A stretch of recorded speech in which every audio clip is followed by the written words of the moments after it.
یہ جو گفتگو ہو رہی تھی نا ابھی شجاع صاحب نے فرمایا کہ حضور صلی اللہ علیہ وسلم کی حدیث مبارکہ کے حوالے سے کہ شہر چھوٹے بناؤ، سڑکیں کشادہ رکھو۔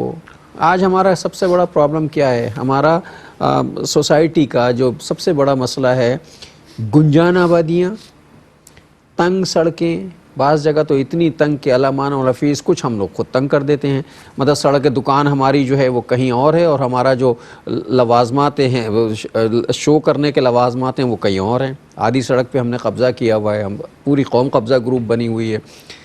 ہمیں گھر ملا تھا 80 گز کا، ہم نے اسے 120 گز کا خود ہی بنا لیا ہے، آگے بڑھا کے اور ادھر نکال کے اور ادھر نکال کے لوگوں کی جگہ تنگ کر دی ہے۔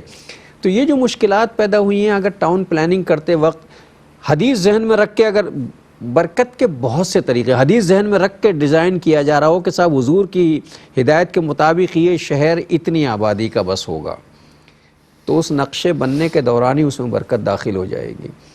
اس لیے کہ یہ ہمارے ایمان کا معاملہ ہے، اگر ہمارا ایمان پختہ ہے سب کچھ، سڑکیں اگر چوڑی ہو جائیں، یہ وہ چیزیں ہیں جس سے لوگوں کو آسانیاں بانٹی جاتی ہیں۔ لوگوں کے لیے آسانیاں پیدا کرو، اور رسول اللہ نے فرمایا تھا کہ لوگوں کے لیے آسانیاں پیدا، ہم مشکلات پیدا کرتے ہیں۔ ہمارے دکاندار، بھائی معاف کیجئے گا آپ کو کہیں کہ شاید دکانداروں کے بارے میں یہ بہت زیادہ، آپ لوگ کیا کرتے ہیں؟ آپ کی دکانوں کے آگے کتنے بڑے بڑے خونچے لگے، آپ نے پوری فٹ پاتھوں پہ قبضہ کیا ہوا ہے۔ یہ فٹ پاتھ ہے تو عوام کے چلنے کے لیے، تو آپ لوگوں کے لیے آسانیاں نہیں پیدا کر رہے ہیں، آپ دشواریاں پیدا کر رہے ہیں۔ جی، اور دشواری پیدا کر کے پھر متنفر کریں گے اپنے آپ سے۔ جی، وجہ بات ہے۔ اور دیکھیے، اگر حدیث شریف میں یہ کہا گیا کہ راستے میں تکلیف دہ شے پڑی ہے تو اس کو اٹھا ہٹا دو، دو، یہ ایمان کے 70 شعبوں میں سے ایک شعبہ ہے۔ یہ ہٹانا ایک نیکی بھی ہے، اور یہ ایمان کے 70 شعبوں میں سے ایک شعبہ ہے۔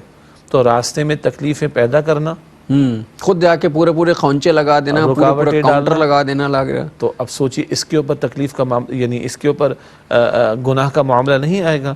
بندہ مومن کون ہے؟ جس کی ذات سے دوسرے لوگ امن میں ہوں۔ مسلمان کون ہے؟ جس کی زبان اور ہاتھ سے دوسرے مسلمان محفوظ ہوں۔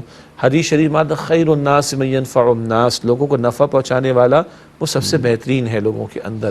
تو آیا ہم لوگوں کو نقصان پہنچانے والوں میں شامل ہیں یا لوگوں کو فائدہ پہنچانے والوں میں تنگیاں پیدا کرتے ہیں؟ اچھا، یہ صرف دکاندار حضرات کی بات نہیں ہے کہ وہ آگے بڑھ رہے ہیں، ہمارے ٹرانسپورٹر حضرات، سڑک ہے 24 فٹ کی، 25 فٹ کی، 5 فٹ کی گاڑیاں جو ہیں دونوں سائیڈوں پہ کھڑی کر کے پارک کر کے چلے گئے، ٹریفک جام ہو گیا، لوگ پیچھے کھڑے ہوئے ہیں، ایمبولینس سے پھنسی ہوئی ہیں۔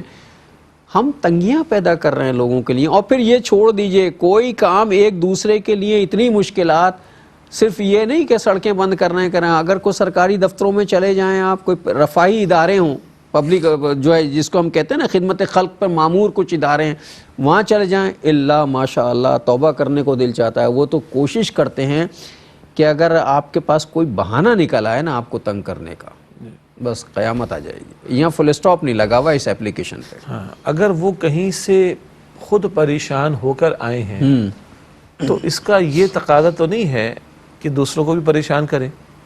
بڑا عجیب جملہ میں نے عرض کیا ہے، کوئی اپنے افسران بالا سے پریشان ہے، کوئی اپنے گھر والوں سے پریشان ہے، یا معاشرے کے جبر سے اگر پریشان ہے، تو کیا اس کا خمیازہ تو آپ کے پاس آنے والا بھگتے گا؟ کیا آپ اس سے نمٹو گے؟ آپ اس سے بدلہ لو گے؟ کہیں کا غصہ کہیں نکالو گے؟ کبھی ایسا ہوتا ہے، اور کبھی ایک ہڈ حرامی کی کیفیت ہوتی ہے، کام نہیں کرنا، نہیں کرتے، بیٹھے جی 20 منٹ کے بعد آئیے گا، 20 منٹ کے کیا 2 گھنٹے لگ جاتے ہیں۔ کھڑکیوں پر لائنیں لگی ہوئی ہیں سرکاری اداروں، اب تو پرائیویٹ اداروں میں بھی یہی حال ہے کہ آپ چلے جائیے، بجلی کے بل، گیس کے بل پرائیویٹ سیکٹر میں آ گئے نا اب تو آپ چلے جائیے، اور جانے کے بعد جب آپ کھڑے ہو جائیے، دیکھیے پھر آپ کے ساتھ کیا کس طرح پیش آئے۔ کھڑکیوں پر رش لگا ہوا ہے، گرمی میں سردی میں اندر موبائل پہ گپے لگ رہی ہیں، باتیں ہو رہے ہیں، لفٹ، اور زیادہ بولو تو مجبوری ہے ان کی، بیچارے وہ تو پھنسے ہوئے نا، وہ تو باہر کھڑے ہیں، وہ جو آپ کہیں گے وہ مانیں گے، اب اس کا ایک اور بلیک میل کرتے ہیں۔ ایک اور پہلو دیکھ لیں، بہت مشہور حدیث ہے، ہم سب کو یاد ہے، لا یؤمن احدکم حتی یحب لاخیہ ما یحب لنفسہ، تم میں سے کوئی شخص ایمان والا نہیں ہو سکتا، یعنی کامل ایمان والا نہیں ہو سکتا، جب تک کہ اپنے بھائی کے لیے وہی بات پسند نہ کرے جو وہ اپنے لیے پسند کرتا ہے۔ تو آج جو آپ کے سامنے لائن میں کھڑا ہے، ذرا اپنے آپ کو اس کی جگہ رکھ کر سوچ لیں، اور آپ اپنے لیے کیا پسند کریں گے، یہی معیار ہونا چاہیے اس سے ڈیل کرنے کے اندر۔ آج وہ ایک ایشو پر اس لائن میں لگا ہوا ہے، آپ کو بھی کل کسی اور یہ ایشو بھی آپ نے خود پیدا کیا ہے. جی آپ کو بھی کل کسی اور ایشو پہ کسی لائن میں لگنا پڑے گا. تو یاد رکھنا چاہیے کہ جیسی کرنی ویسی بھرنی والی بھی آتی، مکافات عمل کا معاملہ آتا ہے. آج آپ کسی کے ساتھ زیادتی کرو گے، لا محالہ کہیں اور نکلے گا یہ معاملہ. تو آج خیر کا معاملہ کر لو، آپ کے ساتھ خیر کا معاملہ ہوگا. آج آپ کسی کے کام آ جاؤ، کام آنے سے مراد جائز کام آنا، ناجائز نہیں. تو کل آپ کے کاموں میں اللہ تعالیٰ آسانی فرما دے گا.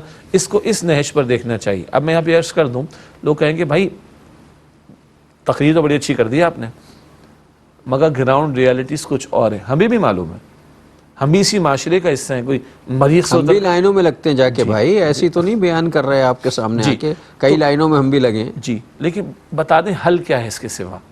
ایک تو وہ حل ہوتا ہے کہ ہر جگہ جناب وہ سی سی ٹی وی کیمرے لگائے جائیں، اور پھر کمپلین کرنے کا آپ کے پاس آپشن ہو، اور پھر جناب آپ کسی سے ٹکر موڑ لیں اور پھر اس کے پیچھے لگیں اور اس کو کیفر کردار تک پہنچائیں. اس سارے کام کے لیے پوری قوم کے پاس نہ وقت ہے نہ وسائل ہیں. اور ایک ہے کہ اس قوم کے مزاج صرف کو احساس زندہ کر دیں. احساس زندہ کرنا، احساس ذمہ داری کو زندہ کرنا، ہم کون ہیں، ہم کس کے امتی ہیں، ہم کس امت کا حصہ ہیں، اس تربیت سے گزارنا. اب یہ بھی اپنی جگہ بڑا کام ہے، مگر یہ پائیدار کام ہے. دیکھیے ڈنڈے کی زور پر اگر ایک جگہ ہم کسی سے کچھ کروا لیں گے نا، تو انسانی عقل بڑی شاطر ہے، وہ اس کا بھی کوئی وے آؤٹ نکال لیتے ہیں